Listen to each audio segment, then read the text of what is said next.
Hopefully you had some time to work on your homework assignments and to share them with each other. It's important that you at least reflect on the questions given. They're meant to help us grow in our awareness of ourselves and our own limits and strengths. In this way, we can work on increasing our strengths and decreasing our weaknesses. Now, these next two talks will center around conversion and a change of direction.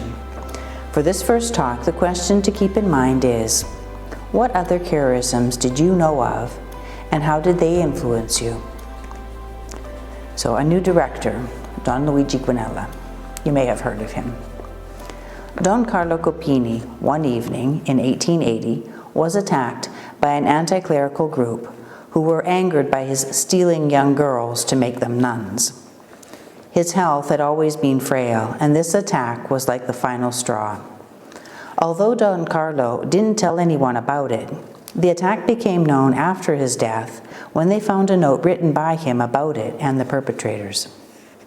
What was known right away, however, was that his health very suddenly began to deteriorate rapidly.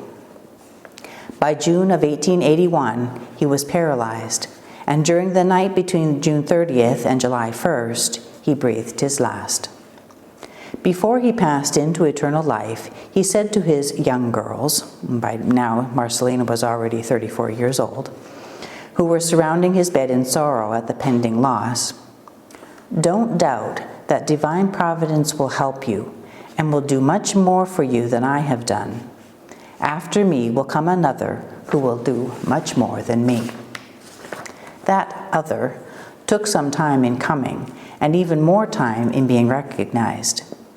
In the months between Don Copini's death and Don Luigi's arrival, the little group, still directed by Marcelina, struggled to continue. Two priests of nearby villages had been given care of the hospice, but their care consisted in suggesting that the group be disbanded and everyone sent home. Marcelina refused. Where were the orphans to go? What would the members of the Pious Union do? She continued to hold the group together for the summer and autumn months, until in November of 1881, the new parish priest arrived. Unfortunately, even before Don Guinella set foot in Pianello, his reputation as a hothead and a failed founder preceded him, and so his welcome to the parish was cold and distant.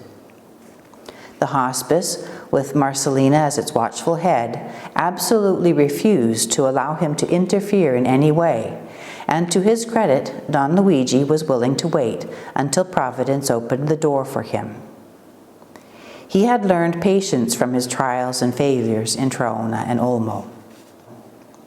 Before his death, and even before the death of Don Carlo Copini, in April of 1878, Bishop Pietro Carsana of Como had aggregated the two small pious unions of Pianello and Brescia into one and invited the members to remake their profession. The members did so on the Feast of the Sacred Heart, June 28, 1878, and they were Marcelina, who took the name of Sister Angela, Maddalena Minata, who took the name of Sister Rose, Elizabeth Minata, who became Sister Jacinta, plus one other. Dina, having been refused entrance into the Canossian order, had returned home ashamed and confused. She had at first resisted Marcelina's urging to join the group at the hospice. She found it too noisy, confusing, and disorganized.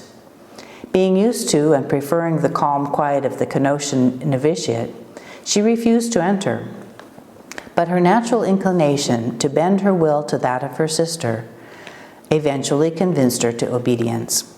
So, when the group professed vows again, in June, Dina was the fourth member and took the name of Sister Clare.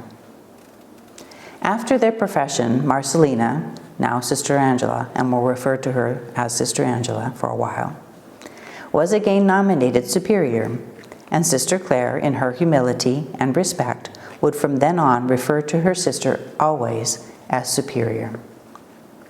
When Don Guinella arrived, the group had been consolidated and, as previously stated, held together by their firm and capable leader, Sister Angela, that is, Sister Marcelina. Sister Angela herself would eventually be the one to open the door to this new priest. She began slowly, inviting Don Guanella to give a few words on feast days.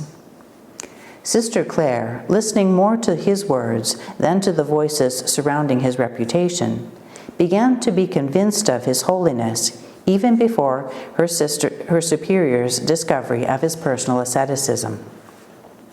Sister Angela would be convinced of Don Luigi's true holiness when one day, unknown to him, she observed him eating a plain and simple dinner without fuss or apparent difficulty in consuming the sparse meal. Her doubts relieved, she went to report her discovery to Sister Clare, and both wholeheartedly embraced the new priest as the one who was to come after their beloved Don Copini. From that point on, Don Luigi began to move more decisively in the direction of his heart's desire, to fulfill the division of the day of his first communion. Now, we'll take a break, but first I'll leave you with your homework for this talk. Sister Angela, also known as Sister Marcelina, knew about the Canossians enough to entrust her sister Dina to them, but she had not felt the call to join them herself. Did you know something about other congregations before joining ours? Who were they, and why did you choose the Guanellians instead of one of them? And God bless you.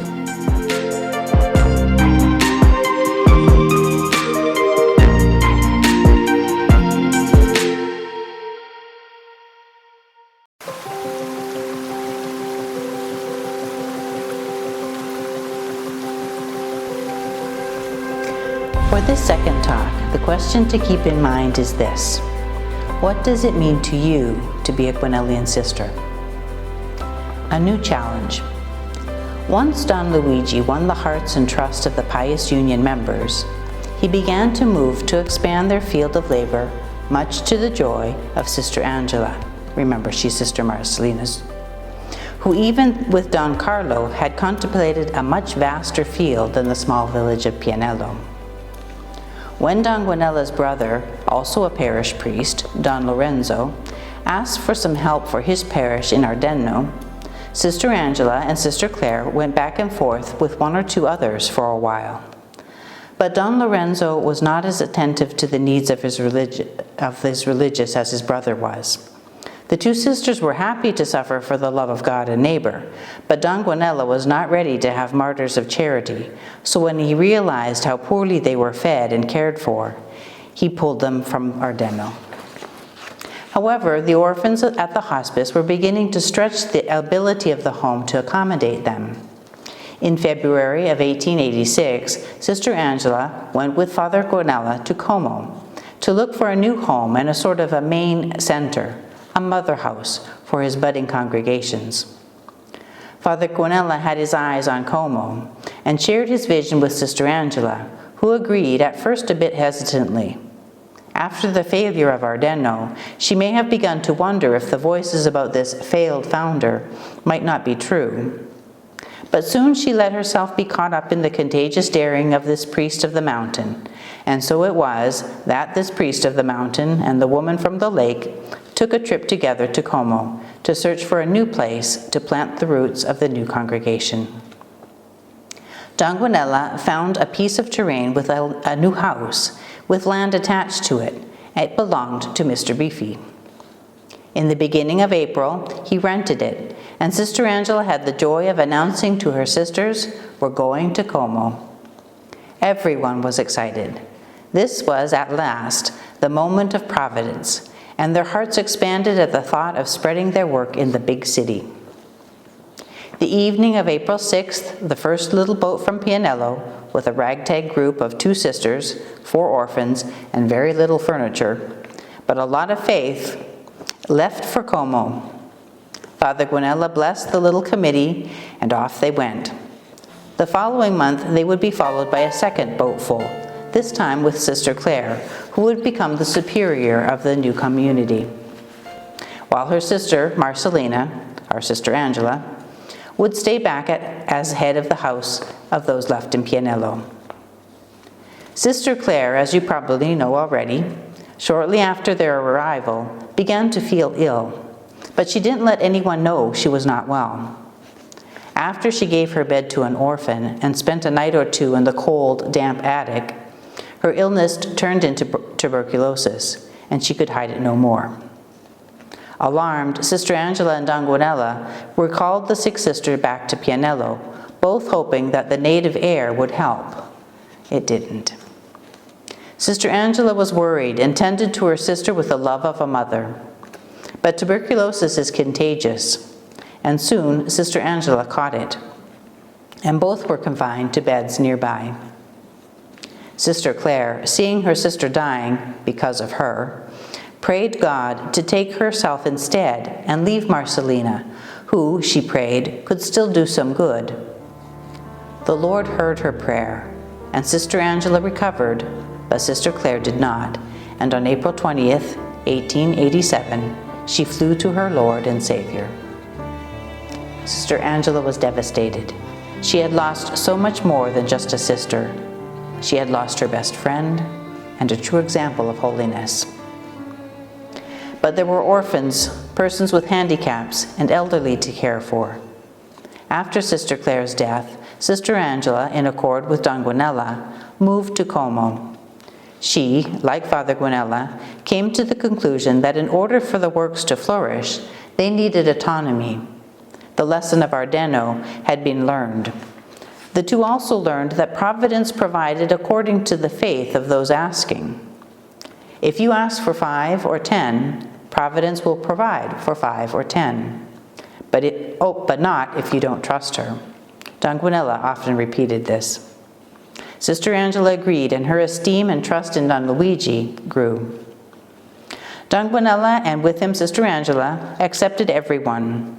So the home quickly received the nickname of Noah's Ark, with a little bit of everything in them. Those with physical or mental issues were often derided, ignored, or abandoned by society. But the Guanellians, as the followers of Don Guanella soon became known, referred to them lovingly as good children and cared for them as such. Sister Angela had the rather difficult task of putting some kind of order in the chaos of Noah's Ark. But slowly she made headway, and bit by bit, the House of Providence, as it was referred to, took shape and began to grow. She became Father Guanella's almost inseparable companion in searching for other spaces, as for example, when the house on Via Tommaso Grossi, the first house in Como, began to be too small for the growing number of poor being cared there. When Don Luigi set his eyes on Milan and found what he was looking for, he wrote to Sister Angela, still in Como, asking her opinion. He rarely moved without first consulting her, even with his priests. Her hands already full, Sister Angela nevertheless agreed and sent a group of 4 sisters to work with him in opening the house attached to the church of St. Ambrose ad Nemus. Ad Nemus means in the forest, where it used to be located before the city took over the trees. Don Guanella was celebrating Mass in the church in Milan when a telegram arrived. The House of Providence in Como was on fire. It was All Saints' Day in 1895, and the priest there was celebrating Mass when the alarm spread that part of the house was in flames. Don Giorgio quickly ended the Mass, and he and Sister Angela put the Blessed Sacrament in a safe place on the ground floor. Sister Angela set some sisters there to pray and keep watch, while she went to help calm the people and keep them safe. Trials were never lacking for Sister Angela, our courageous and constant Sister Marcelina. She began to embody the spirit of Don Guanella, absorbing from him, as it were, his faith in divine providence, his steadfastness in the face of opposition, and his great love for the poor. The fire at Como had been started by anti-clerics. Sister Angela, too, never lacked the courage to continue, even when she was unsure or even a bit afraid. She had only to look to Father Guanella, and her courage was restored, and she would continue forward. She had never been afraid of work, and her love for the poor was every bit as strong as Don Luigi's. These were the beginnings of our congregation and of Sister Marcelina's long life as a daughter of St. Mary of Providence.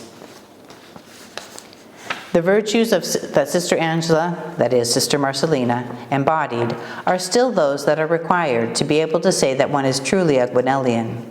Faith, courage, hard work, sacrifice, and love of others, all others. Do you see these virtues in your sisters, in yourself? What does it mean to you to be a Guinellian? Your homework for today is to pray about, reflect on, and then write what you feel are the virtues of a true Guinellian, and whether or not you live them and how you might grow in the practice of these virtues. And this concludes our talks for today. God bless you.